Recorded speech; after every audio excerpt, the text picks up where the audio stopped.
Bismillahirrahmanirrahim. Assalamualaikum warahmatullahi wabarakatuh. How are you today? Alhamdulillah, luar biasa. Tetap semangat. Allahu Akbar. Oke. Ya, sudah tahu dong pelajaran apa hari ini? Tentunya pelajaran bahasa Inggris. Nah, di unit 2 sebelumnya kita sudah mempelajari tentang Islamic Brotherhood, apa? Ya, persaudaraan dalam Islam.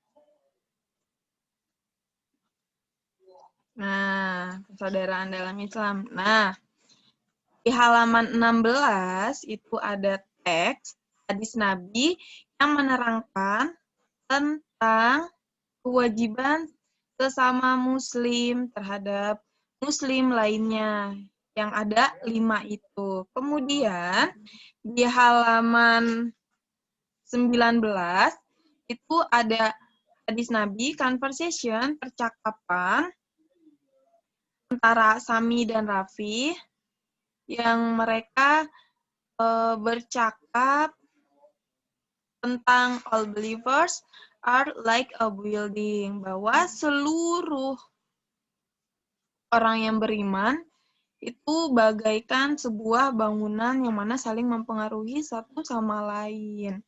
Nah, hari ini kita akan masuk di halaman 21. Tentang apa sih, Ustazah? Oke, hadis about, nah, one feels sick, the other should feel the same. Yaitu, ketika satu merasa sakit, maka yang lain akan merasakan hal yang sama. Di sini adalah hadis Rasulullah. Nah, Rasulullah, peace be upon him, says in his hadith narrated by Al-Bukhari and Muslim. Nah, Rasulullah SAW bersabda di dalam hadis yang diriwayatkan oleh Al-Bukhari dan Muslim. Apa sih sabdanya? Nah, tentang ini. One feels sick, the other should feel the same. Satu merasa sakit, yang lain akan merasakan hal yang sama. Oke, bunyinya seperti ini. An example of the relationship between a mu'min and his fellow mu'min, love and care for each other is like a human body. Yang artinya bahwa contoh hubungan antara seorang mukmin dan sesama mukmin yang saling mencintai dan peduli adalah bagaikan tubuh manusia, di mana ketika seorang mukmin dan mukminnya lainnya saling mencintai, saling peduli satu sama lain, itu bagaikan gambarannya itu tubuh manusia yang ketika misalkan sakit, yang sakit itu adalah gigi, maka yang lain akan merasakan sakit, seperti kepalanya ikut sakit, pusing, kemudian akan timbul demam, seperti itu. Di mana ketika ada saudara kita yang merasakan sakitan atau merasakan memiliki musibah, tertimpa musibah, maka kita sebagai umat muslim, sebagai saudaranya, kita harus berempati, harus menolongnya. Seperti itu. Nah, selanjutnya, bunyi hadisnya, if one part of the body is in pain, the other part will also feel the pain. Yang tadi Ustazah katakan. Jika salah satu bagian tubuh sakit, maka bagian lainnya juga akan merasa sakit. Selanjutnya, a mu'min and another mu'min are like the brick of a building. Everyone needs to support each other. Nah, seorang mukmin dan mukmin lainnya itu seperti bangunan batu bata, di mana setiap orang perlu mendukung satu sama lainnya. Di sini pengibaratan lainnya selain human body adalah bricks of a building. Misalkan sebuah bangunan jika batu batanya tidak tersusun dengan tepat atau bahkan ada yang kurang, tidak lengkap, maka yang terjadi adalah runtuh. Bangunan tersebut akan rubuh, tidak kuat, tidak kokoh. Nah, seperti itulah ketika kita umat muslim tidak menjadi satu, tidak saling menguatkan, maka yang terjadi akan hancur. Misalnya adu domba, saling sikut menyikut, tidak mendukung, maka yang terjadi akan hancur. Ada pepatah yang mengatakan bersatu kita teguh, bercerai kita runtuh. Seperti itu. Maka kita sesama teman, sesama umat muslim lainnya harus saling membantu. Jika ada teman yang kesusahan, ditolong. Seperti itu. Nah, oke. Paham ya? Hadis ini menerangkan tentang apa? Tentang contoh persaudaraan yang baik itu seperti apa. Oke. Lanjut. Kita akan menjawab pertanyaan di bawahnya bersama-sama. Nah, karena pertanyaannya sudah kita jawab bersama-sama, maka Ustazah minta kalian tolong tuliskan jawabannya di buku paket. Supaya nanti ketika akan ulangan, kalian bisa belajar mempelajari jawabannya itu langsung di buku paket. Oke, number 1.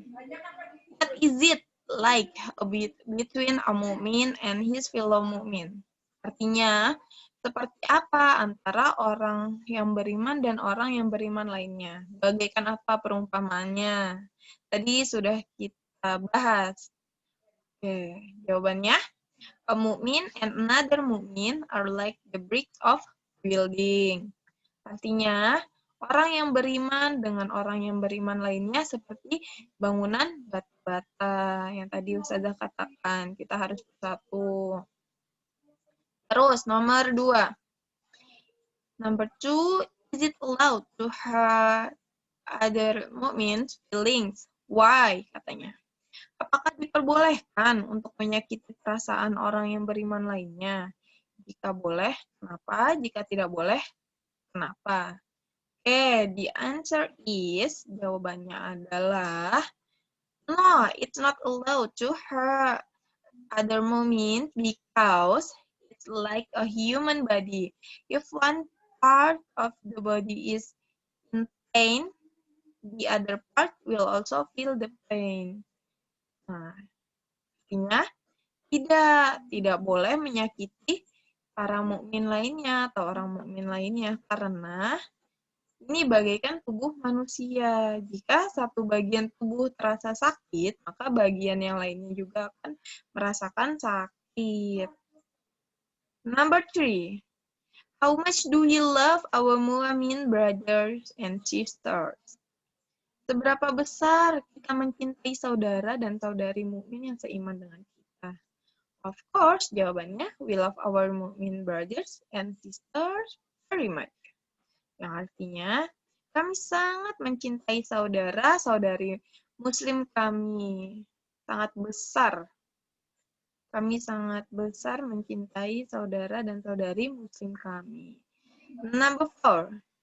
What do you do when you love another mu'min? Artinya, apa yang kamu lakukan ketika kamu mencintai atau menyayangi orang mukmin, orang yang beriman lainnya? Okay, the answer is, jawabannya adalah, when I love another mu'min, I will to care and support each other. Artinya, ketika saya mencintai mukmin atau orang beriman yang lainnya, maka saya akan peduli dan mendukungnya. Gitu. Number 5, who narrated the hadith above? Oke, siapa yang meriwayatkan hadis di atas? Hadis tadi yang sudah kita bahas. Siapa? Ada yang tahu? Nah, jawabannya adalah the hadith above is narrated by Al-Bukhari and Muslim. Hadis di atas diriwayatkan oleh Al-Bukhari dan Muslim. Selesai. Pembahasan kita cukup sampai di sini. Ustazah minta fokus kalian untuk unit 2 itu mempelajari tentang Islamic Brotherhood, persaudaraan di dalam Islam. Nah, nanti Ustazah minta kalian baca lagi untuk halaman 16 dan 19 serta 23 yang ini dipelajari lagi. Nah, tugasnya adalah sungguh sangat simpel. Ustazah minta kalian mengerjakan mencari arti kosakata di Google Form yang sudah Ustazah tuliskan. Cukup kalian cari artinya di kamus. Nah, Ustazah, kenapa sih Ustazah kok tugasnya mencari makna arti kata? Karena kalian sudah kelas 3, Ustazah ingin kalian sudah bisa untuk menggunakan kamus. Kalian cari artinya sendiri di kamus ya. Oke, kalau nggak ada kamus, Ustazah terus gimana? Oke, boleh menggunakan yang lainnya untuk mempermudah pekerjaan kalian. Yang penting kalian tahu arti dari kata tersebut. Oke, Ustazah rasa cukup sampai di sini. Kurang lebihnya Ustazah mohon maaf. Kalau ada sesuatu yang tidak kalian pahami, tidak kalian mengerti, kalian boleh tanyakan ke Ustazah langsung. Nanti akan Ustazah cantumkan nomornya. Nah, boleh tanya langsung ya. Lebih baik tanya langsung kalau kalian tidak mengerti. Nggak apa-apa, chat Ustazahnya langsung boleh. Ya, oke, Ustazah cukupkan sampai di sini. Wabillahi taufiq wal hidayah, waridho wal inayah. Wassalamualaikum warahmatullahi wabarakatuh.